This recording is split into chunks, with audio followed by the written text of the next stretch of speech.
છોટાઉદેપુર લાવાકોઈ ગામે ખેતરમાં કામ કરતા ખેડૂત અંબુ રાઠવાને કરંટ લાગતા મોત 10 દિવસ પછી દીકરાના લગ્ન પ્રસંગને લઈ પિતા ખેતરમાં લાકડા કાપતા હતા એચટી વીજ લાઇનને અડેલ તારમાં કરંટ ઉતરતો હોય તે ખેડૂતને ખબર ના હોય ઘટના બની મધ્ય ગુજરાત વીજ કંપની વીજ લાઇન મેન્ટેન્સ કરાવતી ના હોય ઘટના બની ખેડૂતનું મોત થતાં લાશને નસવાડી દવાખાને લાવી પોલીસ કાર્યવાહી હાથ ધરાઈ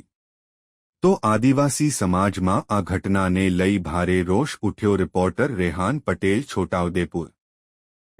પોતાના ખેતરની અંદર પોતાના છોકરાનું લગ્ન હતું એટલે લાકડા ફોડવા ગયા હતા કંઈ એમજી વિશલનો થાંભલો હતો તો તાણીએ લગાડેલો હતો તો પેલો વાયર તે જમ્પર પર લાગી ગયો હતો અને અચાનક એમને કરંટ લાગતા એ મૃત્યુ પામેલ છે। હવે જે અમલભાઈના છોકરા નાના છે તો જે તે કરીને